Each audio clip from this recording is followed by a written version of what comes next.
नमस्कार, जोहार। आप सभी झारखंड वासियों का हमारे YouTube channel Jharkhand news update पर स्वागत है। हमारे इस YouTube चैनल के माध्यम से झारखंड राज्य की हर छोटी बड़ी महत्वपूर्ण खबरों को आप तक सरल और सटीक रूप में प्रस्तुत किया जाता है। आप सभी से निवेदन है कि हमारे इस YouTube चैनल को लाइक, शेयर एवं सब्सक्राइब अवश्य करें। साथ ही बेल आइकन को दबाना ना भूलें ताकि झारखंड की सभी ताजा और महत्वपूर्ण खबरें आप तक सबसे पहले पहुंच सकें। धन्यवाद। जेपीएससी की सहायक वन संरक्षक परीक्षा में 100 से ज्यादा गलतियां, देखकर पीट लेंगे सिर। झारखंड पब्लिक कमीशन जेपीएससी की सहायक वन संरक्षक असिस्टेंट कंजर्वेटर ऑफ फॉरेस्ट्स परीक्षा हाल ही में 4, 5 और 6 अप्रैल को आयोजित की गई। 6 तारीख की परीक्षा को लेकर अब बड़ा बवाल मच रहा है। दरअसल प्रश्न पत्र में बहुत सारी गलतियां हैं। बताया जा रहा है कि प्रश्न पत्र में हिंदी और अंग प्रश्न पत्र में कई जगह शब्दों का गलत अनुवाद किया गया था। खासकर संरक्षण, गठन, आंदोलन जैसे सामान्य शब्दों की भी गलत लिखा गया है। यहाँ तक कि प्रश्न पत्र में प्रश्न भी गलत लिखा गया है। इसे लेकर स्टूडेंट्स ने सोशल मीडिया के जरिए आवाज उठाई है। कई सवालों में भाषा और वाक्य बनाने में इतनी गलती थी कि उनका सही मतलब समझना मुश्किल हो गया। कैंडिडेट्स का कहना है कि इससे उन्हें परीक्षा देने में परेशानी हुई। उनका कहना है कि इतनी बड़ी परीक्षा में ऐसी लापरवाही ठीक नहीं है। साथ ही ये जेपीएससी जैसी बड़ी संस्था की विफलता है। कई कैंडिडेट्स ने मांग की है कि या तो गलत सवाल हटाए जाएं या फिर परीक्षा दोबारा कराई जाए। एक्सपर्ट्स के अनुसार प्रतियोगी परीक्षाओं में भाषा और अनुवाद बिल्कुल सही होना चाहिए, क्योंकि छोटी गलती भी नंबर कम कर सकती है। खासकर नेगेटिव मार्किंग में इसका ज्यादा नुकसान होता है। फिलहाल जेपीएससी की तरफ से इस मामले पर कोई बयान नहीं आया है। छात्र अब उम्मीद कर रहे हैं कि आयोग जल्द फैसला लेकर सही कदम उठाएगा। हाईकोर्ट एचआईवी संक्रमित खून चढ़ाने के मामले में हुआ सख्त, मांगी जांच रिपोर्ट। झारखंड में एचआईवी संक्रमित खून चढ़ाने के गंभीर मामले पर झारखंड हाईकोर्ट ने सख्त रुख अपनाया है। चाईबासा सदर अस्पताल से जुड़े इस मामले में अदालत ने राज्य सरकार से जवाब तलब करते हुए जांच की प्रगति पर विस्तृत स्टेटस रिपोर्ट मांगी है। इस मामले ने स्वास्थ्य व्यवस्था पर भी गंभीर सवाल खड़े कर दिए हैं। इस मामले की सुनवाई जस्टिस रंगन मुखोपाध्याय की अदालत में हुई। सुनवाई के दौरान अदालत ने दोनों पक्षों की दलीलें सुनी और पाया कि मामले की गंभीरता के बावजूद जांच की प्रगति स्पष्ट नहीं है। इसके बाद कोर्ट ने राज्य सरकार को निर्देश दिया कि वो जांच से जुड़ी विस्तृत स्टेटस रिपोर्ट प्रस्तुत करे। सुनवाई के दौरान अदालत ने मौखिक रूप से कड़ी टिप्पणी करते हुए कहा कि सिर्फ प्राथमिकी दर्ज कर देना पर्याप्त नहीं है। कोर्ट ने स्पष्ट किया कि नौनिहालों को संक्रमित खून चढ़ाना बेहद गंभीर लापरवाही है, जिससे उनके जीवन पर सीधा खतरा उत्पन्न हो गया है। अदालत ने यह भी कहा कि ऐसे मामलों में दोषियों को जल्द से जल्द चिन्हित कर उन्हें न्याय के कटघरे में लाना जरूरी है, ताकि भविष्य में इस तरह की घटनाओं की पुनरावृत्ति न हो। कोर्ट ने राज्य सरकार की ओर से दाखिल जवाब पर भी नाराजगी जताई। अदालत ने कहा कि सरकार का जवाब केवल प्राथमिकी दर्ज करने तक सीमित है, जबकि जांच की प्रगति के बारे में कोई ठोस जानकारी नहीं दी गई है। ये स्थिति न्यायिक प्रक्रिया के लिए संतोषजनक नहीं मानी जा सकती। कोर्ट ने स्पष्ट किया कि मामले में पारदर्शिता और जवाबदेही बेहद जरूरी है। अदालत ने मामले की अगली सुनवाई के लिए 21 अप्रैल की तिथि निर्धारित की है। इस दौरान राज्य सरकार को जांच की अद्यतन स्थिति के साथ विस्तृत रिपोर्ट पेश करनी होगी। माना जा रहा है कि अगली सुनवाई में कोर्ट इस मामले में आगे की कार्यवाही और दिशा तय कर सकता है। सरायकेला छऊ के मुखौटे से मिली पहचान, महापात्र परिवार पीढ़ियों से सहेज रहा विरासत।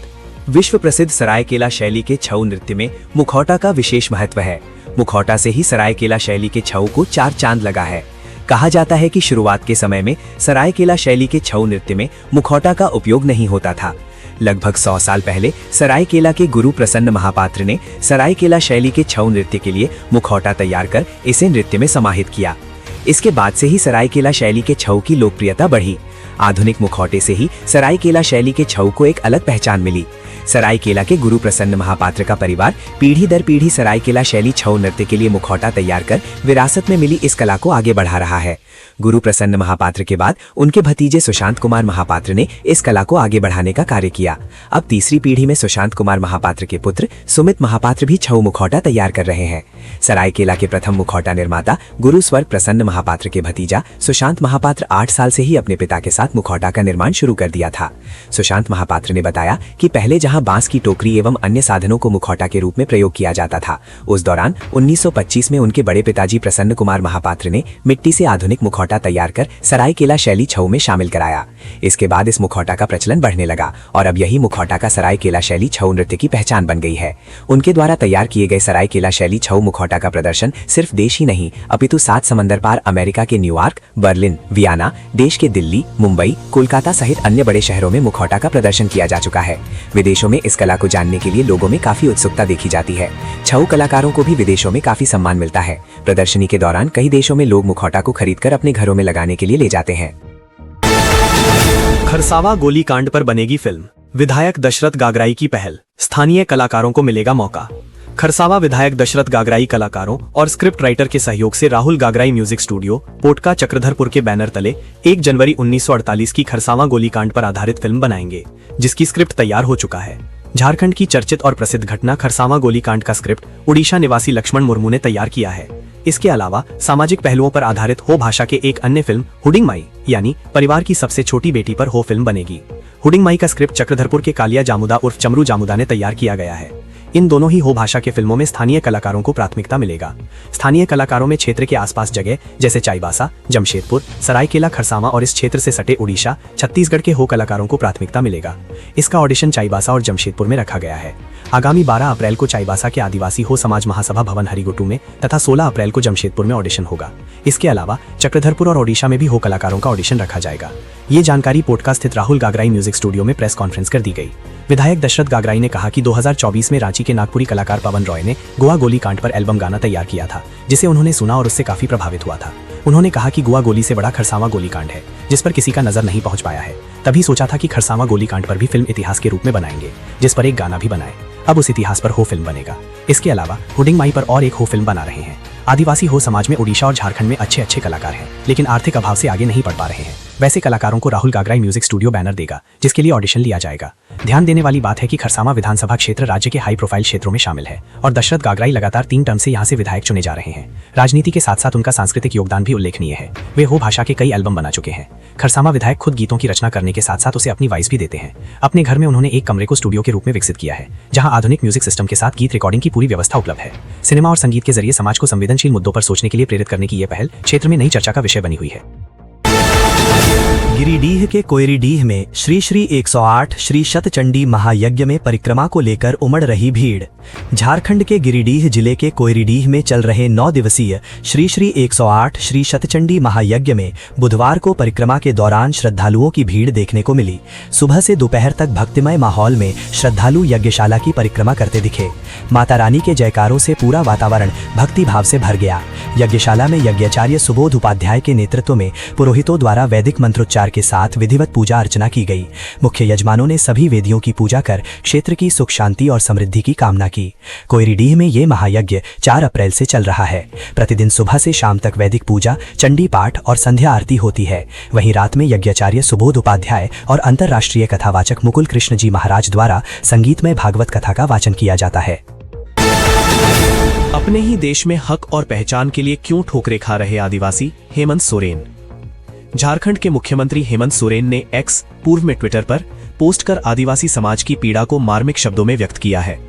मुख्यमंत्री ने अपने पोस्ट में सवाल उठाया है कि अंग्रेजों के सामने कभी ना झुकने वाले, जल जंगल जमीन की रक्षा के लिए सदियों से संघर्ष करने वाले और स्वाभिमान को कभी ना बेचने वाले आदिवासियों को आज अपने ही देश में हक और पहचान के लिए दर दर की ठोकरें क्यों खानी पड़ रही हैं।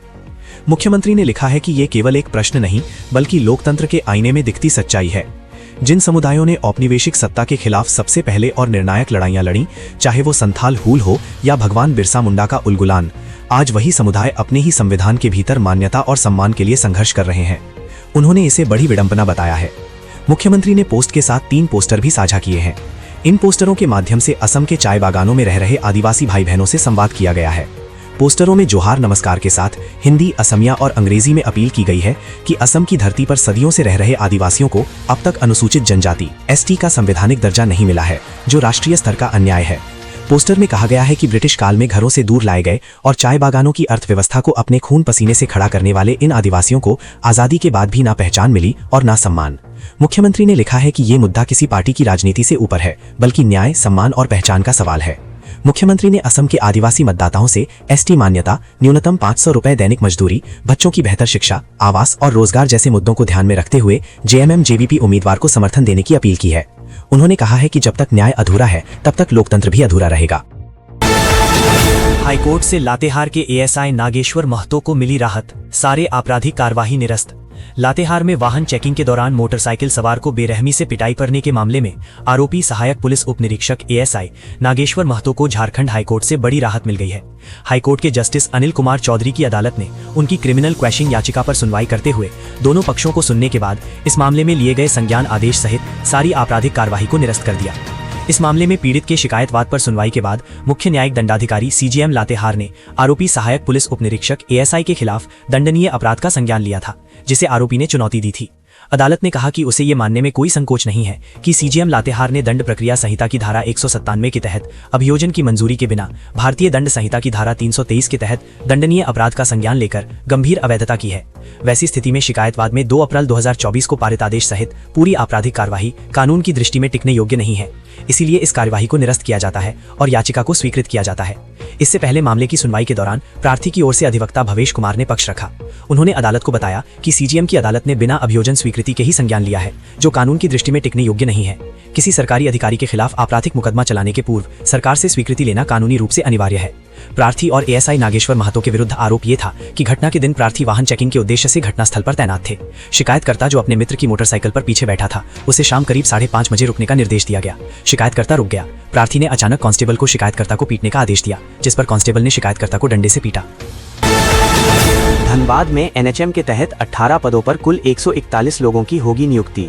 झारखंड के धनबाद जिले के उपायुक्त सह जिला दंडाधिकारी आदित्य रंजन के निर्देश पर धनबाद जिला में राष्ट्रीय स्वास्थ्य मिशन एनएचएम के तहत 18 संविदा पदों पर कुल 141 लोगों की नियुक्ति की प्रक्रिया जारी है। उपायुक्त ने बताया, अभ्यर्थियों का चयन शैक्षणिक योग्यता, लिखित परीक्षा, कौशल परीक्षा के आधार पर किया जाएगा। उपायुक्त आदित्य रंजन ने सिविल सर्जन को निर्देशित किया कि अभ्यर्थियों का चयन शैक्षणिक योग्यता, लिखित परीक्षा, कौशल परीक्षा के आधार पर किया जाएगा। इस भर्ती का उद्देश्य जिले में स्वास्थ्य सेवाओं को और सुदृढ़ बनाना है, जिससे आम लोगों को बेहतर चिकित्सा सुविधा उपलब्ध हो सके। उपायुक्त आदित्य रंजन ने अभ्यर्थियों से अपील की है कि किसी भी तरह की जालसाजी या फर्जीवाड़ा जैसे पैसे की लेन देन आदि के झांसे में नहीं आए। अभ्यर्थियों का चयन पूरे पारदर्शी तरीके से सुनिश्चित की जाएगी।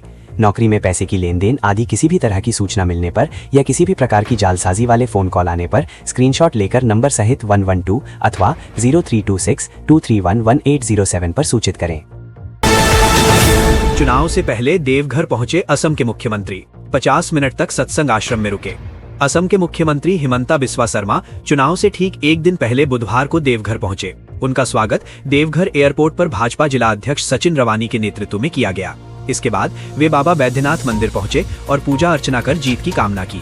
मंदिर से पहले मुख्यमंत्री सत्संग आश्रम पहुंचे, जहां उन्होंने आचार्य बबईदा से मुलाकात कर करीब 50 मिनट तक आध्यात्मिक चर्चा की। इस दौरान उनके साथ गोड्डा सांसद डॉक्टर निशिकांत दुबे भी मौजूद रहे। पूजा अर्चना और आशीर्वाद लेने के बाद मुख्यमंत्री दोपहर में सांसद डॉक्टर निशिकांत दुबे के आवास पहुंचे, जहां उन्होंने भोजन किया। देवघर दौरे के दौरान मीडिया से बातचीत में उन्होंने चुनाव को लेकर संतुलित प्रतिक्रिया दी। उन्होंने कहा कि कल चुनाव है और इलेक्शन कमीशन की नजर रहती है, ऐसे में ज्यादा कुछ बोलना उचित नहीं है। उन्होंने कहा कि वे बोलने में कमी नहीं करते हैं, लेकिन इस बार कुछ नहीं कहेंगे, अगली बार आने पर जरूर बोलेंगे। मुख्यमंत्री ने कहा कि वे इस दौरे पर सिर्फ बाबा बैद्यनाथ और सत्संग आश्रम में गुरु का आशीर्वाद लेने आए हैं। उन्होंने भरोसा जताया कि असम में सब कुछ ठीक है और चुनाव के बाद फिर से भाजपा की सरकार बनने जा रही है। वहीं जब उनसे पूछा गया कि मुख्यमंत्री हेमंत सोरेन असम चुनाव में सक्रिय रहे, तो उन्होंने संक्षिप्त प्रतिक्रिया देते हुए कहा कि अच्छा हुआ। करीब 3 बजे मुख्यमंत्री देवघर से वापस असम के लिए रवाना हो गए। उनका ये दौरा चुनाव से पहले आस्था और राजनीतिक संदेश दोनों रूपों में देखा जा रहा है। असम में बड़ी संख्या में सत्संग आश्रम के अनुयायी भी रहते हैं। हर साल असम से लाखों की संख्या में अनुयायी सत्संग आश्रम पहुंचते हैं। कैथा आईटीआई कॉलेज में अग्निवीर योजना पर जागरूकता कार्यक्रम, जवानों ने युवाओं को दी भर्ती की जानकारी। कैथा आईटीआई कॉलेज में आज भारतीय सेना के 2 जवान पहुंचे, जहां उन्होंने छात्रों को अग्निवीर भर्ती योजना के बारे में विस्तार से जानकारी दी। इस दौरान जवानों ने युवाओं को सेना में करियर बनाने के लिए प्रेरित किया और अग्निवीर भर्ती प्रक्रिया, योग्यता, शारीरिक परीक्षण और चयन प्रक्रिया के बारे में समझाया।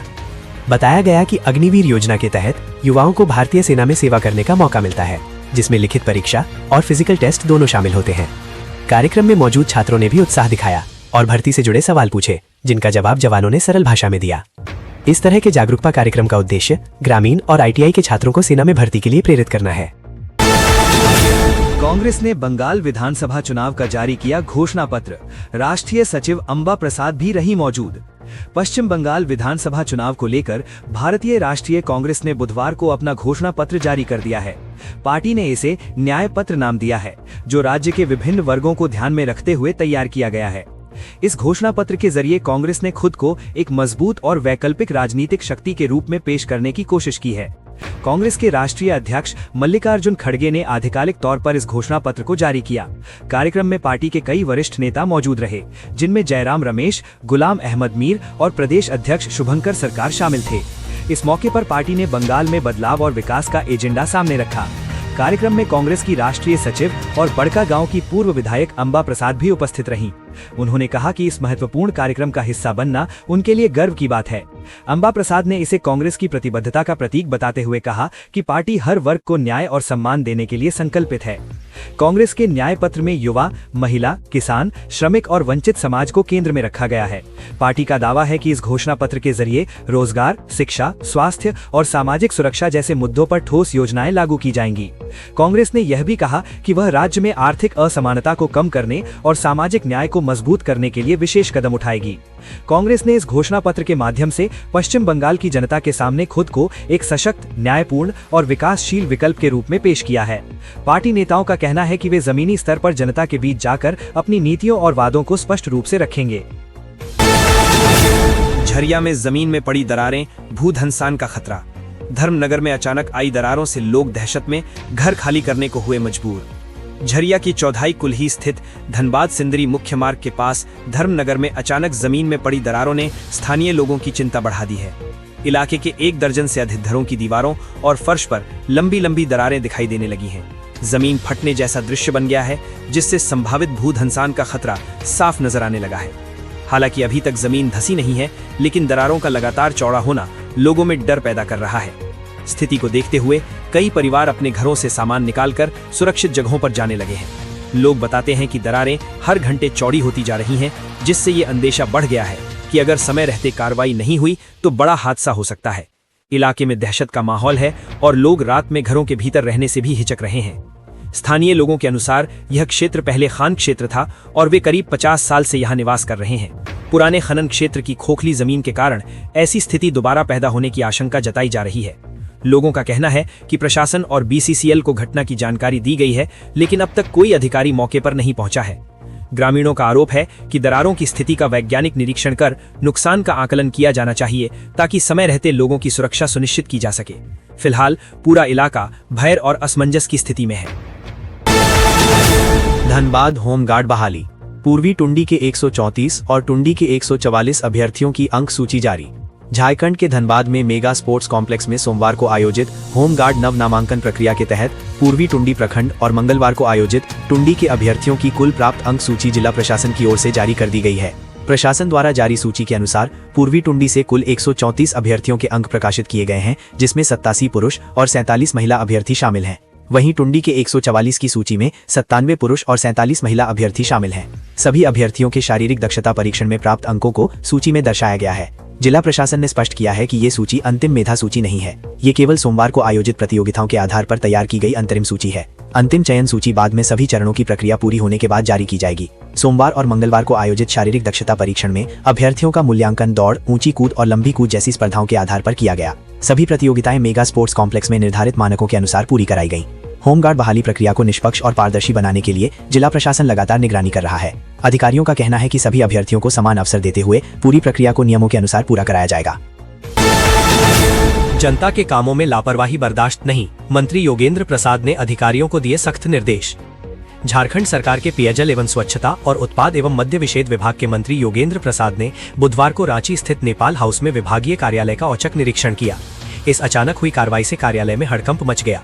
मंत्री ने मौके पर मौजूद कर्मचारियों की उपस्थिति, कार्यप्रणाली और कार्यालयीन अनुशासन का बारीकी से जायजा लिया। निरीक्षण के दौरान मंत्री ने विशेष रूप से लंबित फाइलों की स्थिति पर ध्यान केंद्रित किया।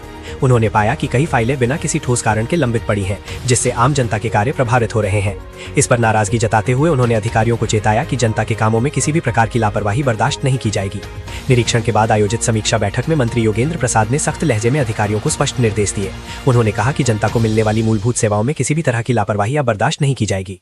उन्होंने सभी अधिकारियों और कर्मचारियों को अपनी जिम्मेदारियों का ईमानदारी से निर्वहन करने को कहा। मंत्री ने निर्देश दिया कि सभी कर्मचारी समय पर कार्यालय पहुंचे और अपनी उपस्थिति सुनिश्चित करें। इसके साथ ही उन्होंने आम लोगों की शिकायतों के त्वरित और प्रभावी समाधान पर विशेष जोर दिया। उन्होंने कहा कि शिकायतों को नजरअंदाज करना या अनावश्यक रूप से लंबित रखना गंभीर लापरवाही मानी जाएगी। आगामी गर्मी को देखते हुए मंत्री ने पेयजल आपूर्ति को लेकर विशेष सतर्कता बरतने के निर्देश दिए। उन्होंने कहा कि हर हाल में लोगों को पर्याप्त पेयजल उपलब्ध कराया जाए, खराब पड़े चापाकलों की मरम्मत युद्ध स्तर पर की जाए और जलापूर्ति से संबंधित शिकायतों पर तत्काल कार्रवाई हो। मंत्री योगेंद्र प्रसाद ने 2 टूक शब्दों में कहा कि काम में ढिलाई, जिम्मेदारी से बचने की प्रवृत्ति और लापरवाही अब किसी भी कीमत पर स्वीकार नहीं की जाएगी। दोषी पाए जाने वाले कर्मचारियों और अधिकारियों के खिलाफ सख्त कार्रवाई तय होगी। दक्षिण अफ्रीका में नौकरी दिलाने के नाम पर 9.5 लाख की ठगी, थाने में केस दर्ज। झारखंड की राजधानी रांची में विदेश में नौकरी दिलाने के नाम पर ठगी का एक बड़ा मामला सामने आया है। दक्षिण अफ्रीका की पेट्रोलियम कंपनी में नौकरी दिलाने का झांसा देकर 5 युवकों से करीब 9.5 लाख रुपए ठग लिए गए। इस मामले में रांची के लोअर बाजार थाना में केस दर्ज किया गया है, जिसके बाद पुलिस ने जांच शुरू कर दी है। मामले में गोरखपुर निवासी 28 वर्षीय रोशन कुमार की शिकायत पर प्राथमिकी दर्ज की गई है। केस में गोरखपुर निवासी मोहम्मद सुफियान और अन्य अज्ञात लोगों को आरोपी बनाया गया है। पुलिस ने बताया कि दर्ज मामले के आधार पर पूरे नेटवर्क की जांच की जा रही है। शिकायतकर्ता के अनुसार रोस्पा टावर स्थित एक ऑफिस के पते पर दक्षिण अफ्रीका में नौकरी का विज्ञापन जारी किया गया था। ये विज्ञापन सोशल मीडिया पर भी प्रसारित किया गया था। विज्ञापन में दिए गए मोबाइल नंबर पर संपर्क करने पर एक व्यक्ति ने खुद को सुफियान बताया और नौकरी दिलाने का भरोसा दिया। इसके बाद युवकों से व्हाट्सएप के जरिए उनका सीवी मांगा गया। सीवी भेजने के कुछ समय बाद ही कथित तौर पर ऑफर लेटर भेज दिया गया, जिसमें $700 वेतन देने का उल्लेख था। आकर्षक सैलरी और विदेश में नौकरी के लालच में युवक इस जाल में फंसते चले गए। रोशन कुमार के साथ राम मनोज यादव और सोनू यादव सहित अन्य युवकों ने जब नौकरी के लिए हामी भरी तो आरोपियों ने उनसे अलग अलग मदों में पैसे मांगने शुरू कर दिए। CV processing, ticket booking, visa और अन्य औपचारिकताओं के नाम पर कुल 9.5 लाख रुपए वसूले गए। युवकों को व्हाट्सएप पर ही फ्लाइट टिकट भेजा गया, जिससे उन्हें भरोसा हो गया कि प्रक्रिया सही है। इसके अलावा मेडिकल जाँच के नाम पर भी प्रत्येक युवक से 5-5 हजार रुपए अतिरिक्त लिए गए। जब सभी युवक दिल्ली एयरपोर्ट पहुंचे तो वहां उनकी मुलाकात 2 अन्य युवकों से हुई जो इसी तरह के ऑफर के तहत आए थे। इस दौरान जब उन्होंने आरोपी से संपर्क कर टिकट कंफर्म कराने को कहा तो वो टाल मटोल करने लगा। संदेह होने पर एयरपोर्ट पर जब टिकट और वीजा की जांच कराई गई तो वे पूरी तरह फर्जी निकले। इसके बाद युवकों को एहसास हुआ कि वो ठगी का शिकार हो चुके हैं। ठगी का शिकार हुए सभी युवक दिल्ली से रांची पहुंचे और रोस्पा टावर स्थित बताए गए ऑफिस गए, लेकिन वहां पहुंचने पर ऑफिस बंद मिला और ताला लटका हुआ था। इसके बाद ये पूरी तरह स्पष्ट हो गया कि ये एक सुनियोजित ठगी का मामला है। युवकों ने आरोप लगाया है कि आरोपियों ने उनका पासपोर्ट भी अवैध तरीके से अपने पास रख लिया है। ये मामला और भी गंभीर हो जाता है क्योंकि इसमें न केवल आर्थिक ठगी बल्कि दस्तावेजों के दुरुपयोग की भी आशंका है। जनता के कामों में लापरवाही बर्दाश्त नहीं, मंत्री योगेंद्र प्रसाद ने अधिकारियों को दिए सख्त निर्देश। झारखंड सरकार के पेयजल एवं स्वच्छता और उत्पाद एवं मद्य विषेद विभाग के मंत्री योगेंद्र प्रसाद ने बुधवार को रांची स्थित नेपाल हाउस में विभागीय कार्यालय का औचक निरीक्षण किया। इस अचानक हुई कार्रवाई से कार्यालय में हड़कंप मच गया। मंत्री ने मौके पर मौजूद कर्मचारियों की उपस्थिति, कार्यप्रणाली और कार्यालयीन अनुशासन का बारीकी से जायजा लिया। निरीक्षण के दौरान मंत्री ने विशेष रूप से लंबित फाइलों की स्थिति पर ध्यान केंद्रित किया।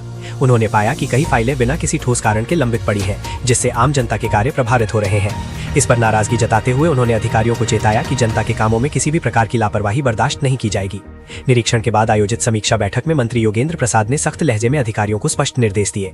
उन्होंने कहा कि जनता को मिलने वाली मूलभूत सेवाओं में किसी भी तरह की लापरवाही या बर्दाश्त नहीं की जाएगी। उन्होंने सभी अधिकारियों और कर्मचारियों को अपनी जिम्मेदारियों का ईमानदारी से निर्वहन करने को कहा।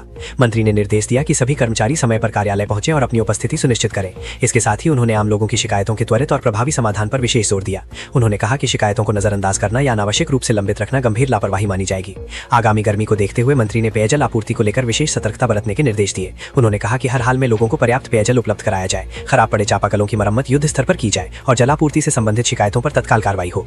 मंत्री योगेंद्र प्रसाद ने 2 टूक शब्दों में कहा कि काम में ढिलाई, जिम्मेदारी से बचने की प्रवृत्ति और लापरवाही अब किसी भी कीमत पर स्वीकार नहीं की जाएगी। दोषी पाए जाने वाले कर्मचारियों और अधिकारियों के खिलाफ सख्त कार्रवाई तय होगी। बाबा दरबार पहुंचे 1983 विश्व कप विजेता टीम के सदस्य गुंडप्पा विश्वनाथ, बोले, देश के लिए खेलना सबसे बड़ा गौरव। भारतीय क्रिकेट इतिहास के स्वर्णिम अध्याय 1983 विश्व कप विजेता टीम के सदस्य गुंडप्पा विश्वनाथ बुधवार को अपने पूरे परिवार के साथ देवघर पहुंचे। इस दौरान उन्होंने प्रसिद्ध बाबा बैद्यनाथ धाम में पूजा अर्चना कर देश और परिवार की सुख समृद्धि की कामना की। उनके साथ उनकी पत्नी कविता विश्वनाथ, पुत्र दैविक विश्वनाथ, पुत्रवधू श्रुति विश्वनाथ और पोता भी मौजूद थे। मंदिर पहुंचने पर प्रशासन की ओर से उन्हें विशेष व्यवस्था के तहत दर्शन कराया गया। मंदिर पहुंचने के बाद गुंडप्पा विश्वनाथ और उनके परिवार को सुरक्षा घेरे में प्रशासनिक भवन तक ले जाया गया। यहां मंदिर सहायक प्रभारी संतोष कुमार की देखरेख में पूरी व्यवस्था की गई। मंदिर दारोगा आदित्य फलहारी ने विधिवत संकल्प कराकर पूरे परिवार से बाबा बैद्यनाथ की पूजा अर्चना कराई। इस दौरान सभी ने श्रद्धा के साथ जलाभिषेक किया और देश की उन्नति तथा परिवार की खुशहाली की प्रार्थना की। मंदिर परिसर में उनका आगमन श्रद्धालुओं के लिए भी खास आकर्षण का केंद्र बना रहा। कई लोगों ने उन्हें देखकर उत्साह व्यक्त किया। मंदिर दर्शन के बाद मीडिया से बातचीत करते हुए गुंडप्पा विश्वनाथ ने 1983 विश्व कप की यादों को साझा किया। उन्होंने कहा कि उस समय संसाधनों की कमी थी, लेकिन खिलाड़ियों के जज्बे में कोई कमी नहीं थी। उन्होंने कहा कि उस दौर में न तो क्रिकेट बोर्ड के पास पर्याप्त संसाधन थे और न ही खिलाड़ियों को आज जैसी मैच फीस मिलती थी। बावजूद इसके देश के लिए खेलना ही सबसे बड़ा सम्मान और गर्व की बात थी। विश्वनाथ ने कहा कि आज भारतीय क्रिकेट का स्वरूप पूरी तरह बदल चुका है। उन्होंने भारतीय टीम के बढ़ते प्रभाव और वैश्विक स्तर पर उसके दबदबे की सराहना की। उन्होंने कहा कि आज खिलाड़ियों को बेहतर सुविधाएं, प्रशिक्षण और अवसर मिल रहे हैं, जिससे वे अंतर्राष्ट्रीय स्तर पर शानदार प्रदर्शन कर रहे हैं। उन्होंने कहा कि भारतीय क्रिकेट का भविष्य बेहद उज्जवल है। उन्होंने ये भी कहा कि पहले के समय में खेल को करियर के रूप में उतनी गंभीरता से नहीं लिया जाता था, लेकिन अब स्थिति बदल चुकी है। आज के युवा क्रिकेट को पेशेवर करियर के रूप में अपनाने के लिए उत्साहित हैं। उन्होंने कहा कि अब माता पिता भी अपने बच्चों को खेल के क्षेत्र में आगे बढ़ने के लिए प्रोत्साहित कर रहे हैं। हर परिवार चाहता है कि उनका बच्चा देश का प्रतिनिधित्व करे और नाम रोशन करे। देवघर प्रवास के दौरान गुंडप्पा विश्वनाथ ने बाबा बैद्यनाथ के दरबार में देश की उन्नति और समृद्धि की कामना की। उन्होंने कहा कि देश की प्रगति और खुशहाली ही हर नागरिक की प्राथमिकता होनी चाहिए। पूजा अर्चना के बाद उन्होंने बाबा को नमन किया और आशीर्वाद लिया। उनका ये दौरा धार्मिक आस्था और देशभक्ति के भाव का सुंदर संगम देखने को मिला। अब स्मार्ट बैंड से लैस होंगे हाजी। एआई तकनीक रखेगी सेहत और लोकेशन पर नजर। मुकद्दस हज यात्रा पर जाने वाले जायरीनों के लिए इस बार सफर की राह काफी अलग और हाईटेक नजर आएगी। 20-21 अप्रैल से विधिवत शुरू होने वाली इस यात्रा के लिए हज कमेटी ऑफ इंडिया ने नए और कड़े दिशा निर्देश जारी किए हैं।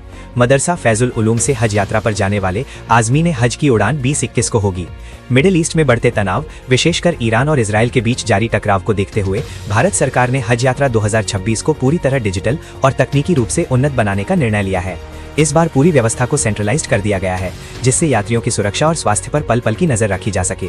हज कमेटी ने सभी को निर्देश दिया है कि वे अपने स्मार्ट बैंड को हमेशा चार्ज रखें और यात्रा के दौरान इसे अनिवार्य रूप से पहनें। इस बार हज यात्रियों को पारंपरिक सुविधाओं के साथ साथ अत्याधुनिक एआई यानी आर्टिफिशियल इंटेलिजेंस तकनीक से लैस स्मार्ट बैंड दिया जाएगा। ये डिवाइस प्रत्येक यात्री के लिए सुरक्षा कवच की तरह काम करेगी। इस बैंड में एक विशेष इमरजेंसी बटन दिया गया है। यदि कोई यात्री भीड़ में खो जाता है या अचानक उसकी तबीयत खराब होती है, तो इस बटन को दबाते ही कंट्रोल रूम को तुरंत अलर्ट मिल जाएगा। इससे रिस्पॉन्स टीम बेहद कम समय में जायरीन तक पहुंच सकेगी। हरिहर सिंह रोड के प्रीति ज्वेलरी में लूट का 10 घंटे में खुलासा, हथियार के साथ 3 गिरफ्तार। झारखंड की राजधानी रांची के मोराबादी स्थित हरिहर सिंह रोड की प्रीति ज्वेलरी दुकान में हुई लूट की घटना का पुलिस ने महज 10 घंटे के भीतर खुलासा कर दिया। एसएसपी राकेश रंजन के निर्देश पर गठित विशेष टीम ने तेजी से कार्रवाई करते हुए इस वारदात में शामिल 3 अपराधियों को गिरफ्तार कर लिया। जानकारी के अनुसार मंगलवार शाम करीब 6:35 बजे एक बाइक पर सवार 3 अपराधी दुकान में घुसे। अंदर प्रवेश करते ही उन्होंने हथियार निकालकर दुकान के कर्मचारियों को डराया धमकाया और लूटपाट शुरू कर दी। अचानक हुई इस घटना से दुकान में अफरा तफरी मच गई और कर्मचारी सहम गए। अपराधियों ने दुकान से करीब 1 किलो चांदी के जेवरात और गल्ले में रखे लगभग 10,000 रुपए नकद लूट लिए थे। हालांकि पुलिस की त्वरित कार्रवाई के कारण लूटे गए अधिकांश चांदी के जेवरात को बरामद कर लिया गया है। पुलिस ने आरोपियों के पास से हथियार भी जब्त किया है, जिसका इस्तेमाल घटना को अंजाम देने में किया गया था। पुलिस ने मामले के खुलासे के लिए आसपास के सीसीटीवी फुटेज खंगाले और तकनीकी साक्ष्यों का सहारा लिया। फुटेज के आधार पर अपराधियों की पहचान की गई और उनके संभावित ठिकानों पर छापेमारी की गई। इसी दौरान तीनों आरोपियों को दबोच लिया गया। गिरफ्तार अपराधियों से पुलिस लगातार पूछताछ कर रही है ताकि ये पता लगाया जा सके कि इस वारदात में कोई और भी शामिल था या नहीं। साथ ही ये भी जांच की जा रही है कि आरोपियों का किसी अन्य आपराधिक गिरोह से संबंध तो नहीं है।